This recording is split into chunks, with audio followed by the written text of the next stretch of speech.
Good evening. My Lord, Honorable Mr. Justice, Chairman Working Committee, Rajesh Tandon, Judge, Allahabad High Court. My Lord, Honorable Mr. Justice, P. Sadashivam, Judge Supreme Court of India. Honorable Mr. Justice, Cyprus Joseph, Judge Supreme Court of India. President, Dr. Adhish Agrawal, International Council of Jurists. Parliamentarians, distinguished lawyers and social activists joining this august gathering from different parts of the world and other distinguished guests. There are multiple types of terrorism generated by one human being upon another individual person and organization. The dimensions not only reflect the genocide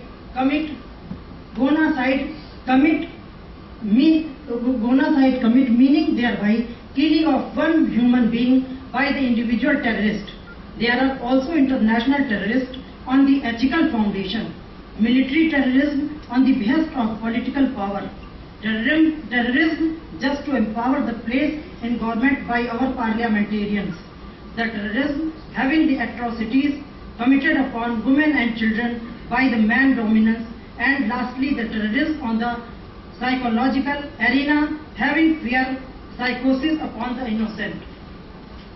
These dimensions are not only confined to the aforesaid ramification, but the variations are multiple which can be taken note at walk of life.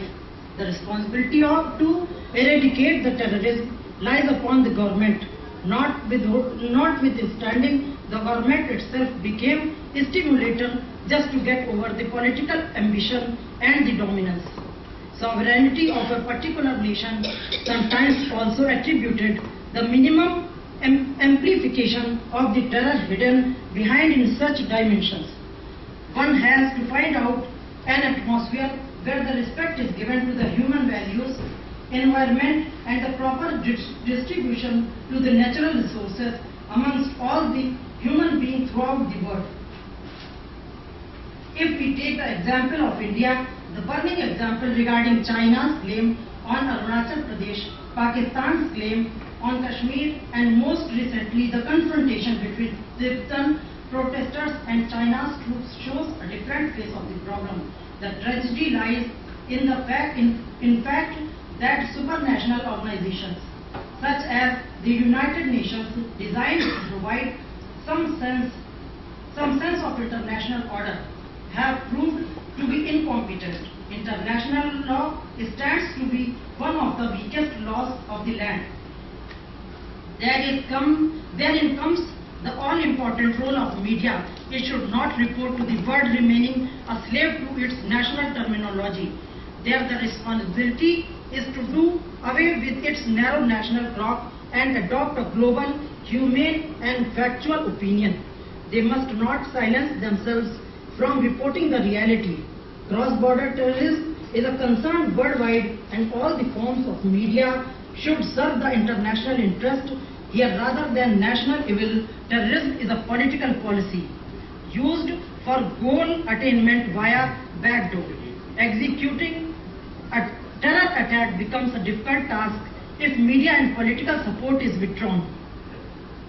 Terrorism as a propaganda has become one of the most de-establishing and dangerous phenomena affecting the 21st century society. The 21st century society, new age of terrorism, has brought significant challenges to modern media in maintaining their role and responsibility in the public sphere. Terrorism has changed from mere shootouts and bombardments to suicide bombing, blasting of huge buildings, hijackings and hostage-taking situation. Likewise, the role of media has changed too, from an instantaneous global news transmitter to the government's weapon in the war of terrorism. More recently, internet has become the terrorist hub and is being extensively misused with devastating effect. The terrorists are communicating and hacking into secret sites of defense and security, recruiting followers, raising funds, proclaiming terrorist agendas, and planning the executing devastating activities. In addition to this, the terrorist attacks based on communalization and ethnocentrism have not only shattered man's faith in humanity, but has once again brought forward media's role to educate masses and enlighten them with tolerance and unity in diversity. The very tendency of evaluating the land of the international borders, its culture and other religion as inferior to one's own is the first step. They may divide the world by narrow domestic walls. The process of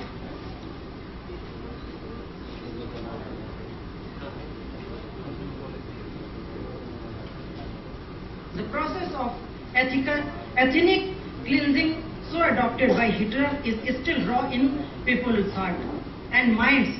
During those days, Jews, Christians and all the people of the world were waiting alike for the ultimate establishment of peace. The very similar situation is congruent with the latter in today's world is communal terrorism. Wherever there are differences, the only way to combat terrorism seems to be carved out through peaceful methods like arbitration, mediation and conciliation, mutual agreements or judgment by International Court of Justice. The International Terrorism Front for the Jihad against Jews and Crusaders. Osama bin Laden organization Lashkar-e-Jihad responsible for the murder of more than 10,000 Christians in Indonesia. By taking from international dais, it should all analyze the cause of such violence and try to bring the people together. The terrorist attacks based on communalism and ethnocentrism are increasing at an alarming rate. This has brought about the need to check or prevent the same efficiently through proper mechanisms, though the latter is a tentative issue as it is most often not possible to trace terrorist attacks and prevent them. The least that can be done in the aftermath of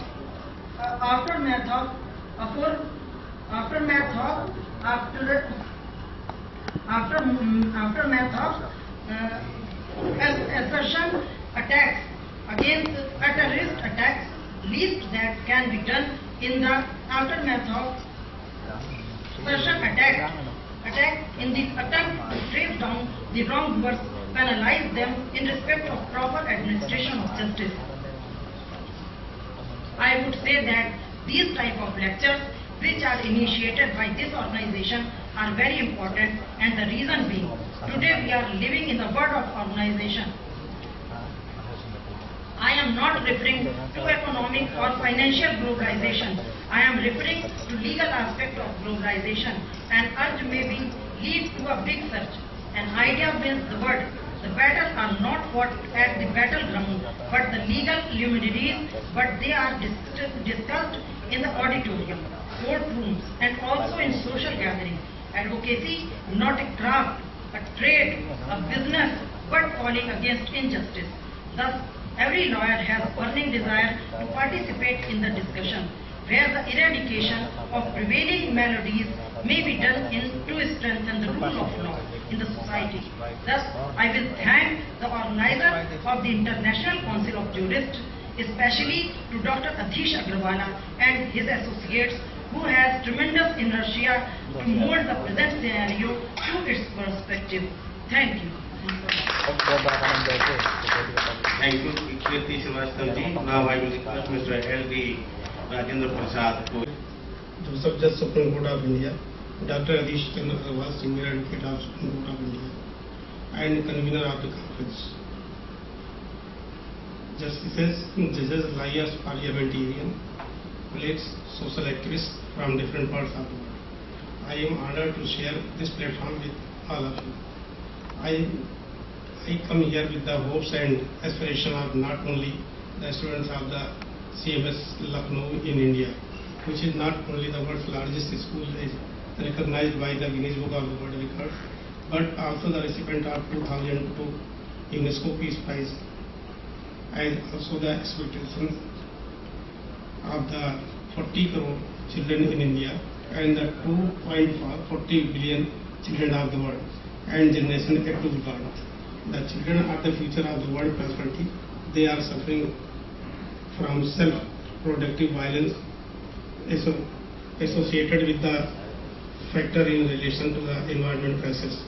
The scientific inventions are one hand associated with the progress, but the race of the progress resulting in the psychological retardation. The terrorism has got multi-dimensions effect associated with the society craving for the tranquility and assimilation between different classes of citizens. Thus, international terrorism is required to be dealt with iron-handed to save the future generation. Since the time is threefold dimensions, the first is related to the upbringing of the children with the old tradition and cultures heritage in relation to past experience. The second are the expectations for the future, but children need present to be upgraded with the ethical foundation and non-violent tradition. International terrorism can be curbed through enforceable unified world law. Terrorist attacks since the beginning of this millennium have brought to the four dimensions the modern terrorism and has shown to the world the deep wound. It can be ruin the humanity. The dimensions of the necessary attack perpetrated in USA, Afghanistan, Iraq, Pakistan, Sri Lanka and in India. Terrorism is the greatest means as the terrorist strike at the root is most cases killing innocent citizens. Recently, religious fundamentalism has emerged as a greater means because of the brainwash society starts.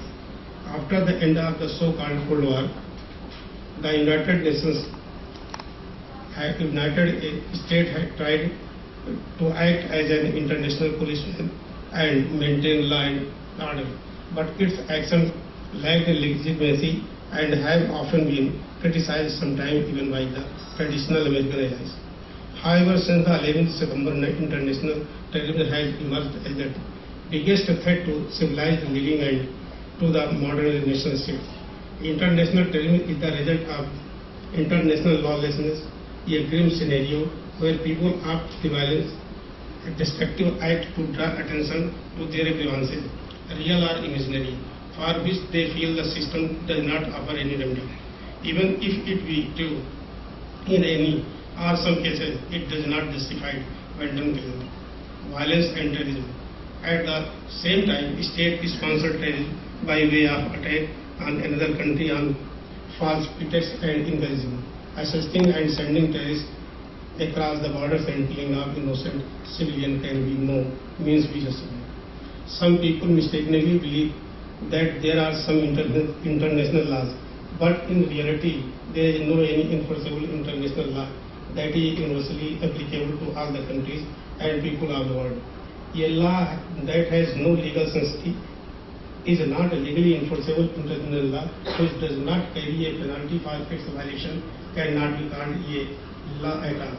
In that sense, there is indeed no international law in the world today, in the absence of which there is total lawlessness as reflected in the increasing instance of international terrorism.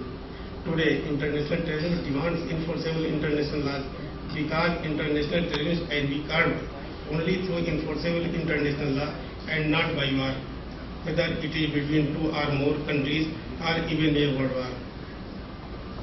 During the last 6 decades, more people have died in numerous wars all over the world that had died in both the world wars combined. The nuclear countries have built up massive stockpiles of nuclear weapons, reported to be over 36,000 warheads now. Moreover, 80 countries have also stockpiled chemical and biological weapons. 3/4 of the Earth's tropical forests